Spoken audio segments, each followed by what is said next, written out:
연중 6월 두 분과 함께합니다. 헬마우스 임경빈 작가 모셨고요. 어서 오세요. 안녕하세요. 미디어 오늘의 노지민 기자 모셨습니다. 어서 오세요. 안녕하세요. 네, 자 오늘도 헬마우스의 발제로 시작을 해보겠습니다. 어떤 내용입니까? 네, 이번 주 한 주 동안에 사실 이제 서울 시민들의 가장 큰 관심과 분노를 샀던 뉴스는 이제 서울시의 경계경보 오발령 사태라고 네. 할 수 있을 것 같은데요. 정작 그 오발령을 낸 주체인 서울시 그리고 이제 오세훈 서울시장 같은 경우는 뭐 잘못한 게 없다라는 입장을 여전히 고수를 하고 있습니다. 그러면서 안전에는 과잉이다 싶을 정도로 대응하는 게 원칙, 뭐 이런 얘기를 하면서 여전히 이건 잘한 조치다라는 이 서울 시민들이 봤을 때는 다소 좀 분통이 터질 수 있는 그런 태도를 유지하고 있어서 그 부분을 좀 짚어보려고 가져와 봤습니다. 우기면 진리가 되는 겁니까? 그러니까요. 그래서 그렇게 우겨도 되는 건지를 한번 좀 되짚어보려고 하는 건데 최근 들어서는 더구나 이제 우리 보수 언론들이 일부 가세를 해가지고 민방위 훈련을 더 열심히 했어야지라는 태도로 나오고 있는 보도들도 있습니다. 그래서 더 분통이 터지는 건데 이를테면 문화일보 같은 경우는 어제 사설이 제목이 이랬습니다. 경계경보 오발령 논란과 민방위 훈련 강화 필요성이라고 해서 이거는 이제 오발령 논란이랑 별개로 서울시 차원의 경계경보 발령은 긍정적이었다라고 문화일보는 일단 평가를 했습니다. 네. 그러니까 이제 오세훈 시장하고 이제 같은 태도를 유지하는 거죠. 이건 과잉 대응하는 게 맞다라고 얘기를 하면서 언제든 불의의 사태에 대비해서 긴장을 늦춰서는 안 된다라는 게 문화일보의 근거인데, 근데 이제 문제는 그 불의의 사태에 대응하려면 거기에 맞춰서 충분한 어떤 상황 파악이 돼 있었어야 되는데 이번에 이제 문자 사태 같은 경우는 상황 파악이 제대로 돼 있었던 거냐라는 의문을 좀 불렀다는 거죠. 그러면서 이제 문화일보에서 얘기하는 거는 일본의 초등학생들의 대피 훈련과 우리의 상황을 비교하는 겁니다. 지난 정부 때, 그러니까 문재인 정부 때 6년에 걸쳐 가지고 전국 단위 민방위 훈련을 안 했기 때문에 우리 시민들이 사실상 무방비 상태였다. 이런 얘기를 했고요.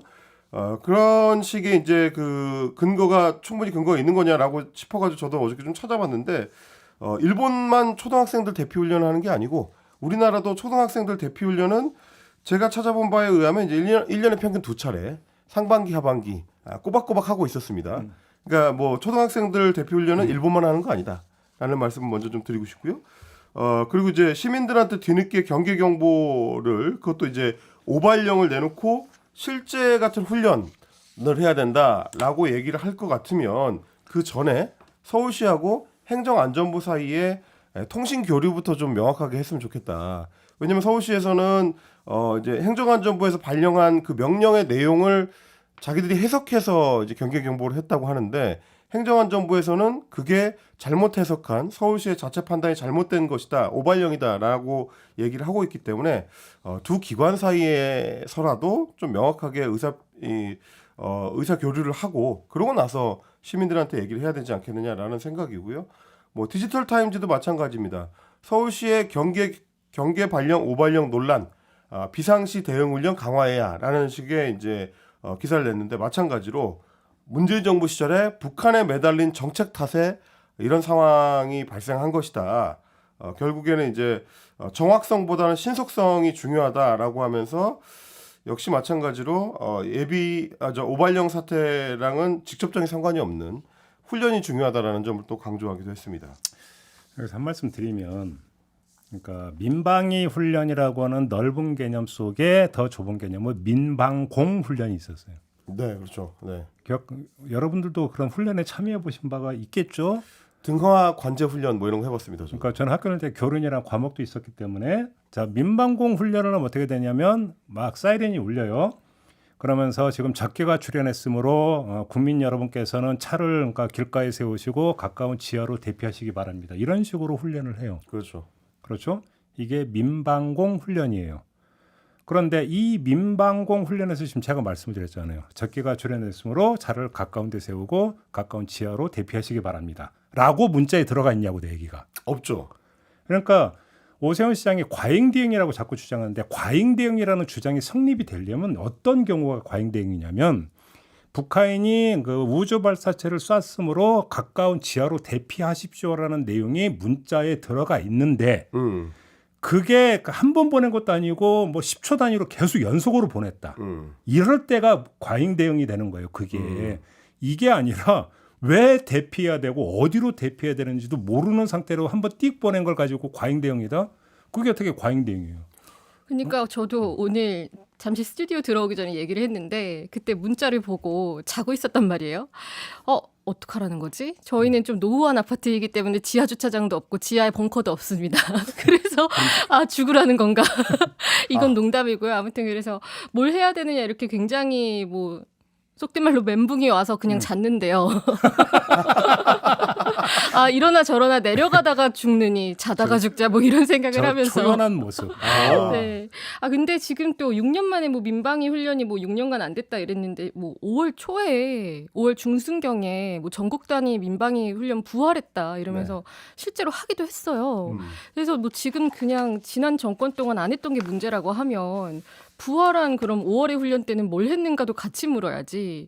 그걸 뭐 전 정권 탓만 하는 게 무엇을 위한 것인가 이런 의문을 던질 수밖에 그리고 없죠. 사실 저는 이제 어떤 생각을 했냐면 우리 언론들이 아무리 이제 보수 언론, 뭐 진보 언론을 가르지 않고 이 문제에 이제 비판하고 있습니다만 방향성이 민방위 훈련 강화 쪽으로 가는 게 맞느냐, 혹은 지금 이제 JB께서 짚어주신 것처럼 그럼 과잉 대응이란 건 도대체 뭐냐라는 부분에 대한 질문은 지금 충분히 나오고 있나, 그 부분이 좀 이상해서 이제 가져온 아이템인데요. 왜냐하면 지금 상황을 이 사후에 전체적으로 평가해 봤을 때는 오세훈 시장이 말한 과잉 대응이라는 건 결국 문자 한 번 잘못 보낸 것밖에 없는 거거든요.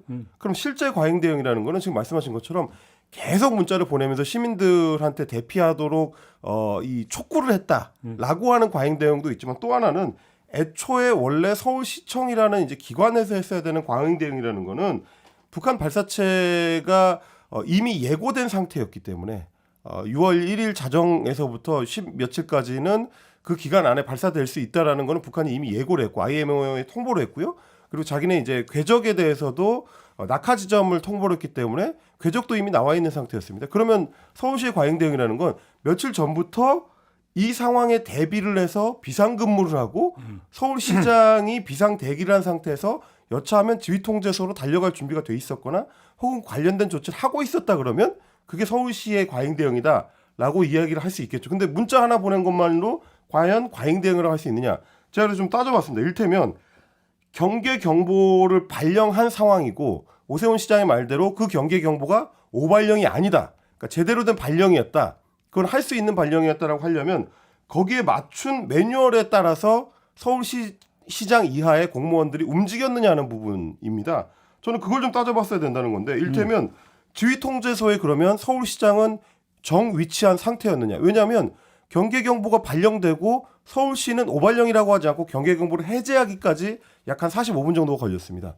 45분이면 당연히 서울시장은 관저를 떠나서 시청의 지휘통제소에 위치를 했어야 되는데 그 부분에 대해서는 서울시장이나 혹은 서울시청에서 밝힌 바가 없습니다. 그렇기 때문에 그 시간 동안에 45분 동안에 서울시장이 뭘 하고 있었는지를 지금 모르는 거죠. 경계경보가 문제가 없었다면 경계경보에 맞춘 행동을 했어야 되는데 그거에 대한 얘기는 없다라는 거고, 또 하나는 제가 좀 찾아봤는데, 그러면 민방공 훈련 말씀하셨는데 실제로 민방공 관련해 가지고 민방위 비상 대피 계획이라는 거를 각 지자체마다 갖고 있더라고요. 네. 그럼 거기에 따르면 어떻게 되냐면, 그림으로도 좀 준비를 해봤는데 거기에 따르면 시민 대피 시설을 각 구청이나 뭐 이제 동사무소나 이런 데서는 개방 조치를 시작해야 됩니다.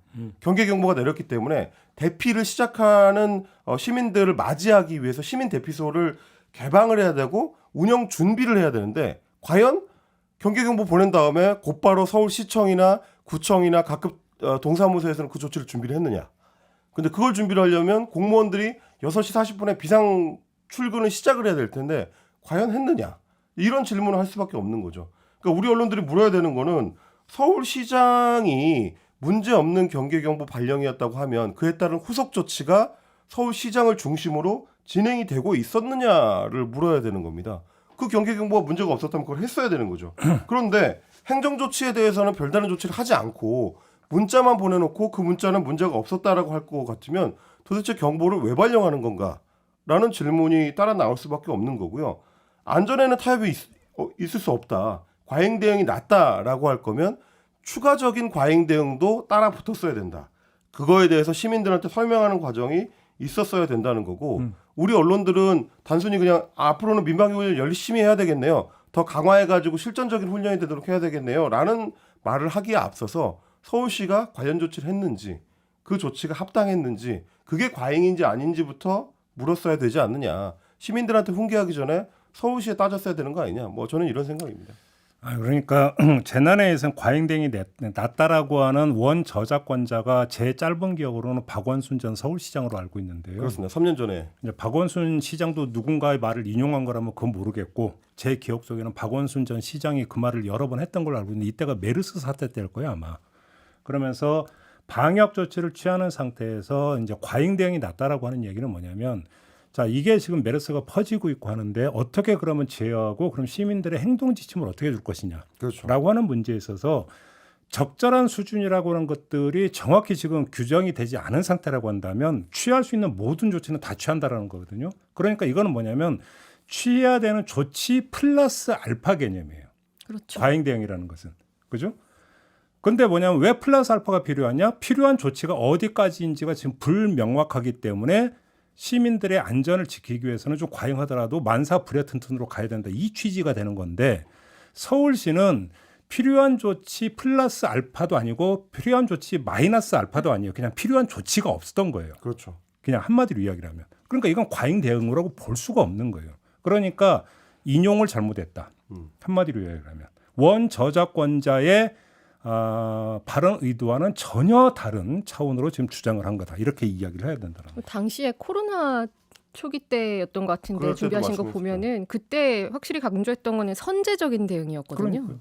네, 그러니까. 그 차이가 큽니다. 그 네. 결국 이제 행정 조치라는 거는 결과하고 이제 연동해서 평가할 수밖에 없는 건데 이번 서울시의 소위 경계경보 관련 문자의 결과가 뭐냐, 그 결과를 통해서 서울 시민들이 얻은 실익이 뭐냐를 따져볼 수밖에 없는 거고, 그러니까 아침잠 설친 거 외에 추가로 시민들이 얻어간 게 무엇이냐를 생각을 했을 때는 오히려 소위 그 이번 문자 사태로 인해서 행정에 대한 신뢰가 일정 부분 깎여 나간 거. 그렇게 됐을 때는 다음번에 또 경계경보가 발령이 됐을 때 시민들이 더 경각심을 갖고 반응할 것이냐, 혹은 아 이거 또 저러네라고 생각을 할 것이냐를 따져봤을 때는 자칫하면 오히려 깎아먹는 결과가 될 수도 있다. 그렇기 때문에 행정조치는 곧 신뢰하고 연동이 돼야 되는 것이지 단순히 이제 말을 세게 한다고 해서 그게 이제 안보에 있어서 대비태세가 됐다라고 시민들이 신뢰를 주지는 않는다는 거. 그 부분을 좀 강조를 드리고 싶습니다. 알겠습니다. 그냥 그 사고할 땐 깨끗하게 사과하는 게 오히려 그 리스크를 최소화하는 방법인데, 그죠? 그렇죠. 문제가 발생했을 때 어떻게 대처하는가 사실은 더 중요한 건데 거기서 오세훈 시장은 뭔가 삐끗했다. 뭐 이렇게 이야기할 수밖에 없을 것 같고요. 이번에는 노지민 기자의 발제로 넘어가겠습니다. 네. 그래서 언중유골에서 한상혁 방통위원장 관련해서 이야기를 꽤 여러 차례 했는데 네. 뭐 드디어 뭐 마침내라는 표현이 맞는지 모르겠지만 결국. 네, 결국 이렇게 면직됐습니다. 지난달 30일에. 보니까 감사 시작한 지 기준으로 보면 이제 11개월이고 검찰 수사 기준으로는 9개월인데 거의 1년 걸려서 임기 2달 남은 방통위원장이 면직되게 된 거거든요. 그런데 그동안 이제 감사원 감사라던가 뭐 검찰 수사라던가 뭐 인사 조치 같은 경우에는 뭐 예상됐던 타임라인에 놓고 보면은 좀 상당 시일이 지난 뒤에야 계속 미뤄지다가 결과가 나왔는데 이번에는 한 위원장 면직을 기점으로 굉장히 일사불란하게 움직임이 나오고 있다. 그리고 뭐 한 위원장이 뭐 서울행정법원에 면직 처분에 대해서 취소 소송 및 집행정지 신청을 했더라고요 어제. 그런데 뭐 대통령실에서는 그것과 관련 없이 이제 8월에 새로운 방통위원장 임기 시작 가능하도록 후임 인선 발표하겠다 한 다음 주쯤으로 예상이 되고 있잖아요. 네. 그래서 뭐 이제는 어느 정도 왜 이렇게 면직을 추진을 했고 어떻게 그림이 펼쳐질 것인가 어느 정도 좀 예상이 되는 상황이 된 것 같습니다. 네. 한번 그림을 좀 그려줘 보시죠. 네, 우선은 뭐 방통위는 뭐 당분간 3인 체제로 운영이 되는 건 뭐 이제는 뭐 이론의 여지가 없는 것 같고 뭐 김효재 방통위 상임위원이 국민의힘 추천이고 그리고 이상인 상임위원이 대통령이 최근에 임명을 했고 또 김현 상임위원이 민주당 추천이잖아요. 연장자가 이렇게 대행을 맡게 된다는 규칙에 따라서 김효재 위원이 우선은 위원장 대행을 하게 됐는데 뭐 지금 여야로 따지면 2대 1이라고 하는데 뭐 사실상 이 상황에서 방통위가 제대로 돌아가지 않겠죠. 그러니까요. 네, 뭐 대통령이 한상혁 위원장 면직하는 이유 중에 하나로 정상적인 직무 수행이 불가능한 상황을 들었다고 이제 대변인실이 설명을 했는데 뭐 지금 이렇게 면직이 되고 나서 오히려 더 일을 정상적으로 하기 어려워졌다. 이걸 짚어야 될 것 같고요. 또 이 와중에 지금 방통위 인사가 어제 굉장히 의미심장하게 전해졌는데 이게 또 한편으로 보면은 새 방통위원장 맡는 준비가 아닌가 이렇게 해석이 되는 부분이 있어요. 신임 사무처장이 그 감사원에서 경력을 쌓아온 조성은 감사교육원장이 왔는데 지금 외부 출신 사무처장이 뭐 역사상 처음이다 이례적이다 하는데 보니까 2017년에 외부 출신이 왔던 전례가 있더라고요. 그래요? 네, 그런데 이분이 뭐 외부 출신이라고 하기에는 좀 차이가 있는 게 이전에 방통위에서 업무를 했었고 또 미래부에 갔다가 또 뭐 EBS에서 상임감사를 맡았다가 방통위에 다시 돌아와서는 이제 과학기술정보통신부에 있다가 방통위 사무처장으로 돌아온 셈이에요. 뭐 내부에서 쭉 승진을 한 코스는 아니지만 뭐 방송통신 관련해서 뭐 정책적으로나 경력이 있는 사람이었기 때문에 이렇게 뭐 전혀 관련이 없는 감사원 출신이 온 거는 처음인 게 맞다고 볼 수 있을 것 같고요. 그리고 또 반면에 2008년부터 방통위에서 일하다가 이제 첫 여성 방통위 대변인으로 일했던 분이 있거든요. 장봉징 대변인은 한국교원대 사무국장으로 전부 발령이 됐습니다. 그러니까 이제는 뭐 방송통신 정책과 관련 없이 어떤 경력이 있던 간에 좀 이렇게 대통령이 지난번에 말했던 뭐 어느 정도 국정 관련해서 철학을 이해할 수 있는 외부 인사들을 좀 들여보내면서 방통위가 돌아가지 않을까 볼 수밖에 없는 상황이고 그리고 아까 조성은 신임 사무처장 얘기를 했는데 이분 이력을 보면 한 가지 지금 주목이 받고 있는 게 2009년부터 2011년까지 청와대에 있었다는 거죠. 이명박 청와대에서 공직기강 비서관실 행정관이었는데 이때 이동관 대통령 대외협력 특보, 뭐 홍보수석이랑 언론특보 하던 시기와 맞물리고 있다는 점에서도 또 다시 관심이 모이고 있습니다. 그렇게 되는 건가요? 네. 그럼 감사원 출신이라는 것도 일종의 이제 상징성으로 볼 수 있으려나요? 결국에는 뭐 그런 내부에서. 해석도 나오고 있는 거죠. 뭐 어쨌든 감사원 출신에다가 공직기강 비서관실에서도 일했던 사람이기 때문에 이분이 방송통신 정책에 대해서 어떤 전문성을 갖고 있다기보다는 뭐 내부에 뭐 기강을 잡는다거나 어느 정도 이렇게 좀 재정비를 하는 차원에서 어떤 조직 운영을 하지 않을까 이런 해석이 나올 수밖에 없는 것 같고요. 그리고 뭐 이전부터 계속 뭐 우려나 전망이 나왔던 게 공영방송 이사진 조기 교체설이잖아요. 네. 뭐 이게 당장 이뤄지기는 어렵겠지만 뭐 현실화될 가능성은 확실히 있는 것 같습니다. 뭐 실제로 윤 대통령이 한상혁 위원장 면직하고 바로 다음 날에 KBS 이사회가 열렸는데요. 이 KBS 이사 중에서 TV조선 재승인 심사위원장 해서 뭐 그 점수 조작 네. 관련 혐의로 윤모 구속된 교수. 분이 있잖아요. 네. 그래서 윤모 교수 그 윤 이사에 대해서 사실 해임을 해라 이런 요구는 많았어요. 그동안 이제 보수 성향의 KBS 안팎의 단체들이 시위도 하고 이랬는데 그 여권 이사로 분류되는 분들이 정식 안건으로 해임안을 올렸거든요. 지금은 이제 구조상 이분이 그 11명 중에서 10분이 출석 중이고 뭐 여권 이사들이 4명이기 때문에 뭐 안건이 통과가 되지는 않았지만 뭐 향후 만약에 방통위에서 뭐 공영방송 이사진에 대해서 어느 정도 좀 의지를 가지고 뭐 교체를 하려고 한다라고 하면 이제는 못할 것도 없어진 상황이기 때문에 네. 뭐 앞으로 또 공영방송 관련해서는 긴장감을 가질 수밖에 없을 것 같고 그런데 좀 한 가지 이사회 들으면서 좀 관심을 가지게 된 포인트가 뭐였냐면은 그 윤이사 해임 건의하자는 쪽에서 한 말이 있거든요. 여권 이사 한 분이 윤 대통령이 한 위원장 면직한 거 관련해서 한 위원장에 대해서 구속영장은 법원이 기각했는데 윤 이사는 구속됐다. 그래서 혐의 자체에 대해서 충분히 구속 가능한 상당성이 있다고 사법부가 판단했다. 이렇게 말했어요. 그럼 뭐 한상혁 위원. 그러니까요. 거꾸로 말하면 한상혁 위원장은 심지어 구속영장도 기각됐다라는 논리가 되는데 지금 어떤 논리로 주장을 하고 있는지 좀 이해가 되지 않는 부분이 있고요. 뭐 더구나 이제 뭐 국회 과방위원장은 윤핵관으로 꼽히는 장제원 의원이 또 올랐기 때문에 원래 이게 이제 1년씩 이제 그 교체하기로 네, 했었으니까. 교체하기로 했었죠. 그래서 뭐 대통령실, 국회 방통위 이렇게 삼각편대가 이루어지면서 뭐 지금까지와는 다른 세상이 펼쳐질 수도 있는 기틀이 마련되고 있다 볼 수 있을 것 같습니다. 그렇게 되면 이제 KBS 이사진 같은 경우는 윤모 교수의 만약에 해임안이 처리가 된다면 예를 들어서 이제 6대 5가 될 가능성이 있고 그렇죠. 구성이. 네. 그러면 6을 구성하고 있는 이사 가운데 한 명만 다시 또 만약에 결혼이 발생이 된다면 네. 뒤집어질 수 있는. 과반이 뒤집어질 그쵸. 수도 있다. 이런 얘기가 되는 건가요? 네, 임기가 끝나기 전에 뭐 보궐이사를 넣으면서 뭐 최소한 뭐 지금 이렇게 4명과 7명이던 때와는 점차 이렇게 구도를 바꿔나갈 수 있는 상황이 될 수 있는 거고요. 이렇게 뭐 공식 안건으로까지 올라왔으니 뭐 그 다음에 더 높은 강도로 뭐 해임 요구가 이루어질 것 같고 뭐 방통위 쪽에서 좀 적극적으로 이사직 수행에 대해서 문제 제기를 먼저 걸고 나설 수도 있는 상황이 될 수도 있을 것 같아요. 그러게요. 네. 근데 아무튼 이제 관심사는 그 이제 후임 방통위원장 네. 이동관 특보가 뭐 거의 기정사실인 것처럼 다 보도가 이렇게 나오던데요. 그렇죠. 한동안에는 뭐 검찰 출신 방통위원장이 온다 뭐 이런 네. 설도 돌다가 이제는 그냥 뭐 내정 설도 아니고 내정 이렇게 보도가 나오고 있잖아요. 뭐 그래서 이제 다음 주에 후속 인사가 어느 정도 있을 때 그때 같이 뭐 발표가 될 것이다. 네, 뭐 네. 이런 얘기까지 기정사실화돼서 나오고 있는데 그래서 뭐 MB 시즌 2다 이런 이야기가 계속 나오는 거 아니겠습니까? 그리고 이제 대통령 특보잖아요. 지금 대외협력 특보잖아요. 네. 이동관 특보가.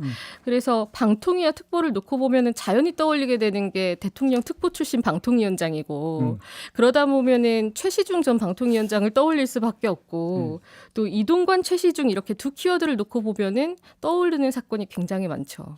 뭐 대표적으로 2008년에 뭐 청와대 비서실장 대변인, 뭐 방통위원장, KBS 이사장이 사장 후보들 면접했다. 뭐 이런 논란부터 당연히 떠오르게 되고 이때 이동관 당시 청와대 대변인과 이제 최시중 방통위원장이 같은 자리에 있었고 그리고 이듬해 KBS 이사회가 완전히 재편되면서 임명된 여권 이사 중에 한 명이 지금 대통령이 방통위 상임위원으로 임명한 이상인 당시 이사였거든요. 그러니까 그 과거의 그런 정책들을 그대로 답습하는 문제들이 반복될 수 있는 상황인 거고 그리고 또 이동관 특보 같은 경우에는 뭐 과거에 MB 정부에서 불거진 언론장악 논란이 나랑은 상관없는 일이다. 뭐 해직 사태 같은 거 있었더라도 내가 관여한 일 아니다라고는 주장하고 있는데 뭐 실제로 문건 등으로 뭐 관여하거나 개입한 정황들이 워낙 많아서 그냥 뭐 대표적인 사례만 뭐 한두 가지 꼽으면 뭐 지난해만 해도 뉴스타파가 대통령 기록물을 근거로 보도를 한 게 있잖아요. 뭐 2008년 12월에 이동관 특보가 대변인이고 지금 김은혜 대통령실 홍보수석이 부대변인이었을 때 뭐 MBC 뉴스데스크 보도 분석이라는 문건이 작성이 됐고 뭐 실제로 한 넉 달 정도 뒤에 뉴스데스크 앵커들이 좀 퇴출되는 일이 있었고 또 그 다음에였던 2009년에는 국정원이 MBC 내 좌파 프로 및 진행자 운영 실태 파악 이런 문건 등을 작성을 했는데 그때 이렇게 문건이 써 있었던 게 홍보수석 요청 자료다. 이 당시에는 이동관 홍보수석의 시기였고 뭐 이런 시간이 좀 부족해서 언급하기 어려운 사례들이 굉장히 많이 있습니다. 그건 제가 직접 봤어요. 네. 왜냐하면 국정원 블랙리스트 사건 때 이제 검찰이 수사를 했는데 이제 제가 참고인으로 이제 가서 이제 조사받은 적이 있었는데 그때 검찰 수사관이 보여주더라고요. 네. 그래서 이제 국정원이 작성했던 문건. 그래갖고 우우 상단에 보면 딱 있어요. 홍보수석 요청 자료. 네. 그리고 이제 그 딱 날짜까지 제가 기억을 하고 있는데 그런 일이 있었죠. 그렇죠. 그리고 또 한 가지는 그 학교 폭력 리스크라고 해야 될까요? 그 논란이 있었잖아요. 네. 이동관 특보 아들이 2011년에 이런 폭력 사건이 있었는데 은폐됐다가 2015년에 이제 서울시의회 진상규명특위 통해서 뭐 조사가 이루어진 사건이었는데 이때 뭐 학교폭력 자치위원회를 안 열고 가해 학생을 전학시켰다는 내용이 골자였거든요. 그리고 나중에 이제 교육청 차원에서 이 학교 관계자들을 학폭 은폐 및 입시 비리 등으로 고발을 했는데 뭐 검찰이 혐의 없음으로 불기소 처분을 한 일이 있었는데요.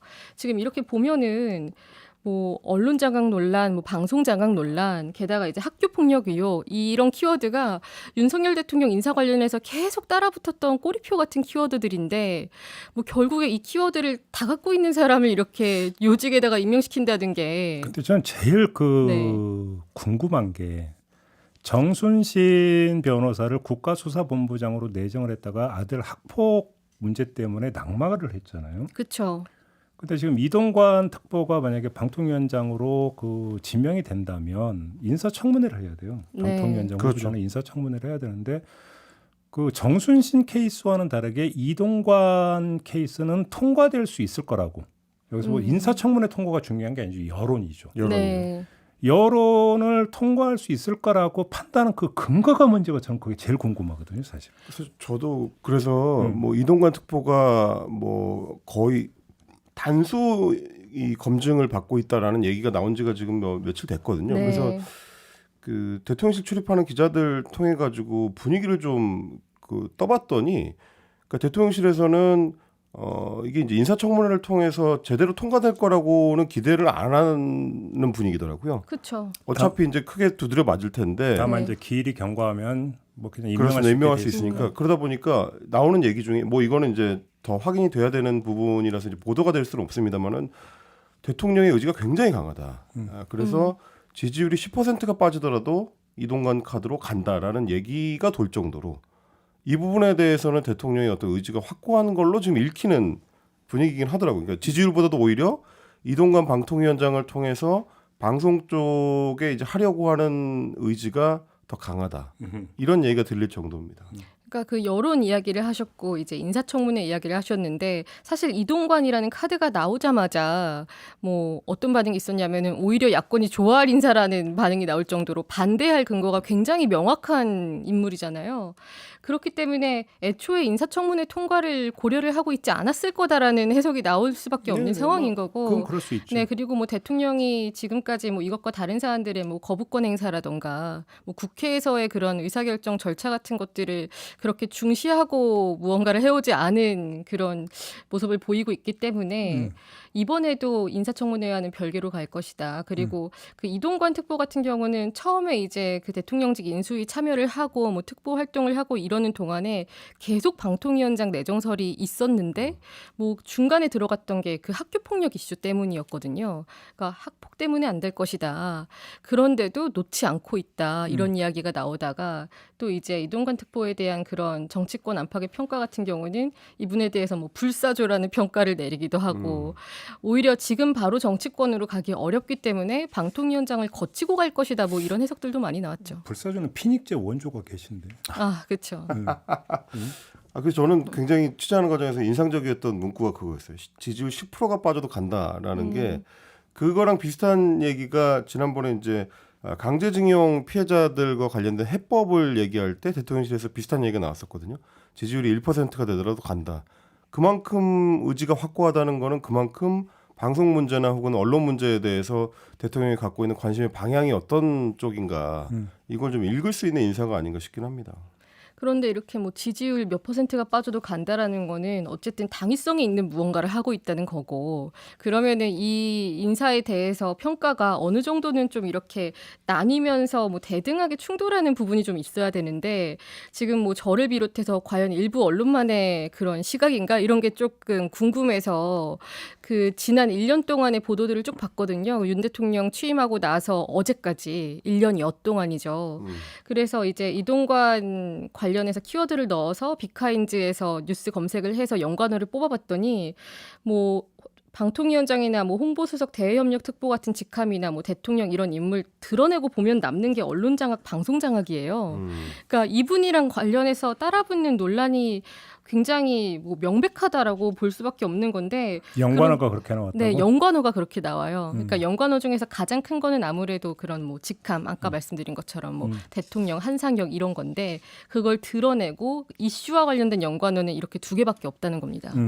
그리고 이렇게 보면은 뭐 비판이 그럼 어느 정도 있느냐라고 볼 수밖에 없는데 정작 비판 보도는 사실 많이 보이지는 않고 있거든요. 연관어 추출한 데 사용된 기사가 180건 정도 되거든요. 그런데 언론 장악, 방송 장악이 제목에 들어가 있는 거는 경향신문이 쓴 기사 2건밖에 없고 또 이제 내용적으로 그러면은 이 언론 장악, 방송 장악이 어떻게 활용되느냐를 보면은 야권의 주장을 인용해서 뭐 예를 들어 뭐 이재명 대표는 무엇이라고 말했다. 따옴표를 인용한 것이 거의 대부분이거든요. 그리고 이제 한 위원장 관련해서 빼놓을 수 없는 언론사가 또 조선일보잖아요.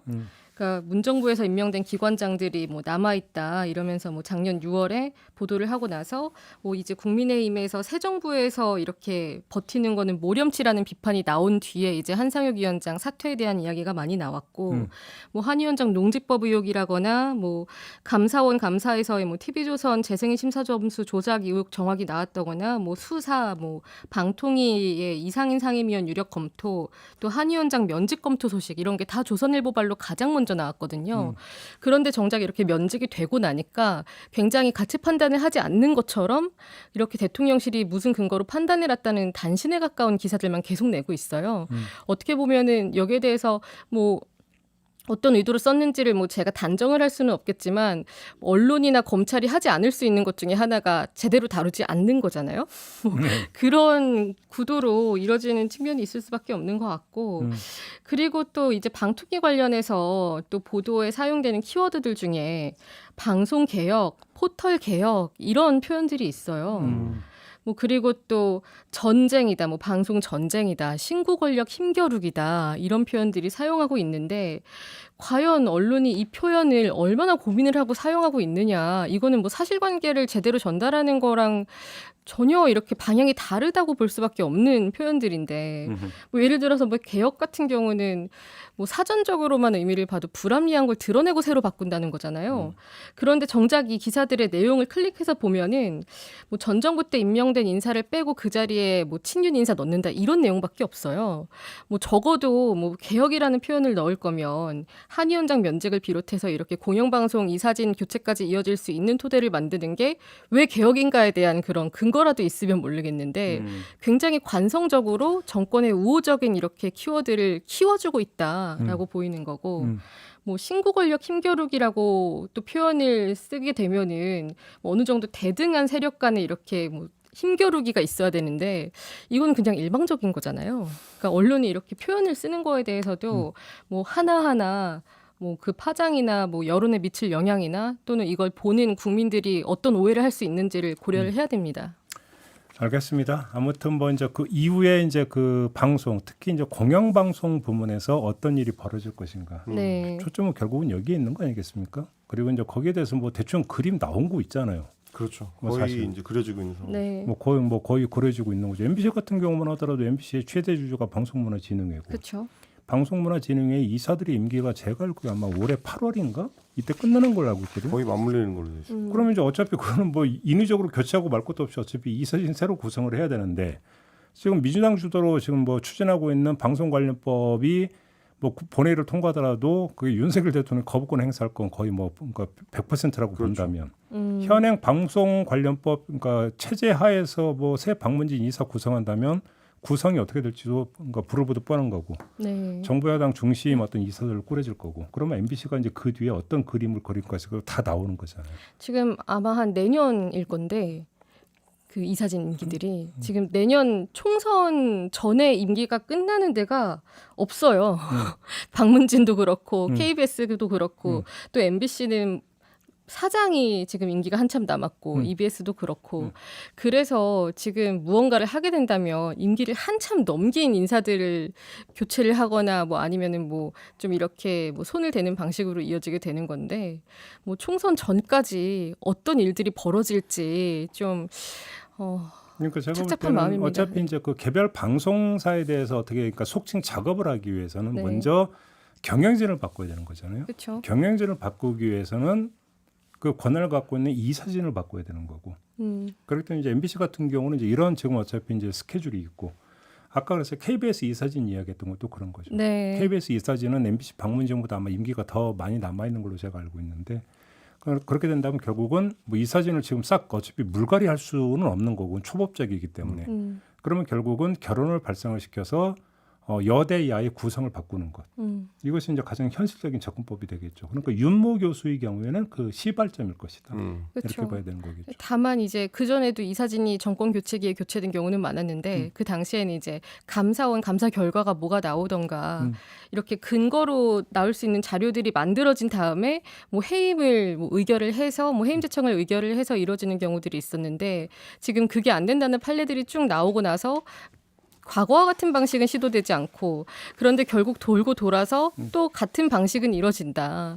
그런데 지금 뭐 언론사들이 이렇게 뭐 이사진 교체가 지금 당장 되지 않더라도 영향을 받고 있지 않은가를 본다면 그렇지는 않는다고 보거든요. 분명히 위축 효과가 있을 수밖에 없고 또 공교롭게도 이제 정권에 대해서 어느 정도 비판적인 보도를 좀 했던 그런 언론사를 대상으로 뭐 차별적이거나 뭐 탄압적인 일들이 벌어지는 상황에서 아 이제는 뭐 방통위까지 바뀌는구나라는 시그널이 굉장히 좋지 않은 영향을 미치고 있다고 봅니다. 이미. 알겠습니다. 이제 시작이다. 네. 이렇게 정리를 하면 될 것 같습니다.